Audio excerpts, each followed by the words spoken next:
Hello বন্ধুরা, good evening. এখন বাজে 7:30। এখন আমরা চললাম হরিদেবপুর না করুণাময়ী মন্দিরে। এই যে করুণাময়ী মন্দিরের কাছে চলে এসেছি।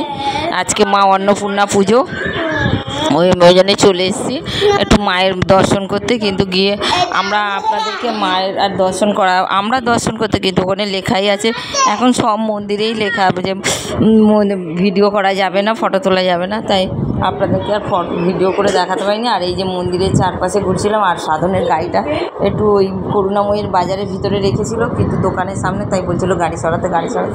বেশিক্ষণ আমরা থাকিনি, একটুখানি ঘুরে চলে এসেছি।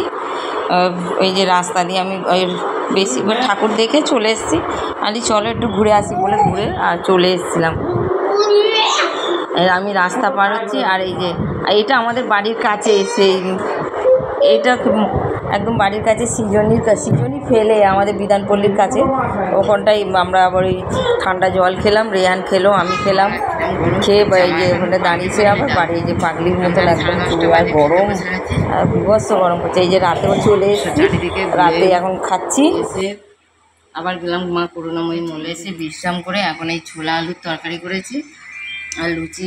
সকালবেলার ময়দা মাখা ছিল তো সেই কটা লুচি ভেজে নিয়েছি। আর ওই পায়েসটা ছিল, ওই পায়েস। এখন শুধু ছোলা আলুর তরকারি। সন্ধ্যাবেলা মুড়ি দিয়ে খাবো বলে ছোলা আলু সেদ্ধ করেছিলাম, তো খাওয়া হয়নি, বেরিয়ে গেলাম বলে ওই তরকারিটাকে করে নিয়েছি। এখন বিশাল গরম করছে বন্ধুরা, এসি চলছে, পাখা চলছে। আর উপরের পাখাটা তো খারাপ হয়ে গেছে, এই জন্য এই যে স্ট্যান্ড ফ্যানটা দেখতে পাচ্ছি, স্ট্যান্ড ফ্যান।